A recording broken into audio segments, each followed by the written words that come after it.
দিনটো অসমৰ খিলঞ্জীয়াৰ বাবে ঐতিহাসিক দিন। আৰু বীৰ লাচিত সেনাই খিলঞ্জীয়া দিৱস যোৱা বছৰৰ পৰা পালন কৰিছে কেন্দ্ৰীয়ভাৱে। যোৱা বছৰ যোৰহাটত হৈছিলে, এবাৰ শিৱসাগৰ জিলাই দায়িত্ব লৈছিলে কেন্দ্ৰীয় সমিতিৰ উদ্যোগত। আৰু আজি হাজাৰ হাজাৰ আমাৰ সৈনিক অসমৰ বিভিন্ন প্ৰান্তৰ পৰা বিভিন্ন জিলাৰ পৰা আহি একত্ৰিত হৈছে। ইয়াৰ পৰাই এটাই বাৰ্তা, অসমৰ খিলঞ্জীয়া মানুহৰ প্ৰভুত্ব থাকিব লাগিব, খিলঞ্জীয়া মানুহে মূৰ তুলি জীয়াই থাকিব লাগিব। কোনো বাংলাদেশী মূলৰ মানুহ, কোনো বহিৰাগত মানুহৰ দপদপনি বীৰ লাচিত সেনা অসমে সহ্য নকৰে, সেইটো স্পষ্ট কথা। আৰু আজি ইয়াৰ পৰা এটা সমন্বয়ৰ শোভাযাত্ৰা হ'ব। শোভাযাত্ৰাই খিলঞ্জীয়াৰ প্ৰতিটো দিশ আজি আমি স্পৰ্শ কৰিবলৈ চেষ্টা কৰিছোঁ।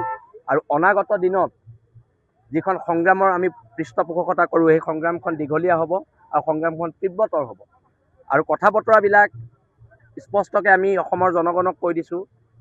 কেতিয়াবা আমাক কোনোবা ৰাজনৈতিক দলৰ দালাল, কেতিয়াবা আমুক এটা দলৰ দালাল, এইবিলাক কথা বতৰাই কিছুমান IT চেলৰ মানুহে আমাৰ সংগঠনটোক শেষ কৰিবলৈ চেষ্টা বহুবাৰ কৰিছে। আৰু মই জুবিনদাৰ ভাষাৰে কওঁ, বীৰ লাচিত সেনাৰ ধুমুহাৰ সৈতে বহু যুগৰে নাচোন। খিলঞ্জীয়াৰ চাবলৈ গ'লে আজি ইয়াণ্ডাবু চুক্তিখন শেষ হ'ল। আজি 200 বছৰ হ'ল যেতিয়া চুক্তিখন শেষ হ'ল। ইয়াৰ ওপৰত এতিয়া কথা বতৰাবিলাক ভাৰত চৰকাৰে পাতিব লাগিছিলে, অসম চৰকাৰে পাতিব লাগিছিলে। আজি আমাৰ যিখন আলোচনা চক্ৰ হ'ব, তাত আমি এখন ডছিয়া প্ৰস্তুত কৰিম আৰু সেই ডছিয়াখন আমি ভাৰত চৰকাৰলৈ পঠিয়াম। আমি গোটেই ডছিয়াখন গৃহ বিভাগলৈ পঠিয়াম আৰু তাৰ ওপৰত আমি আলোচনা হোৱাটো বিচাৰোঁ। আৰু ভৱিষ্যতে যদি আলোচনা হয় বীৰ লাচিত সেনাৰ, তেতিয়া যিখিনি প্ৰতিনিধিত্ব থাকিব, তেওঁলোকে কেন্দ্ৰীয় চৰকাৰৰ লগত এই বিষয়ে আলোচনাত বহিব পাৰিব।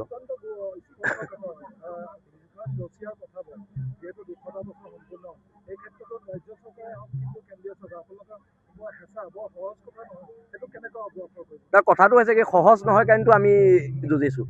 আৰু আশা ৰাখিছোঁ যুঁজখন দীঘলীয়া হ'ব। যুঁজখনৰ অলপ সময় লাগিব, কিন্তু যুঁজখনত বীৰ লাচিত সেনা অসম জিকিব, অসমৰ খিলঞ্জীয়া মানুহ জিকিব বুলি আমি আশাবাদী।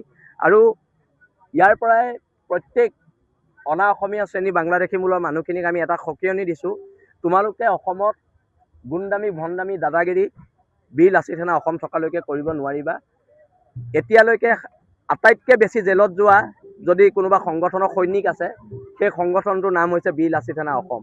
আমাক কোনোবাই কাৰোবাৰ দালাল কয়, কিবা কয়, কৈ থাকক, কিন্তু আমি দায়বদ্ধ খিলঞ্জীয়া জনগণৰ ওচৰত। আমি BJP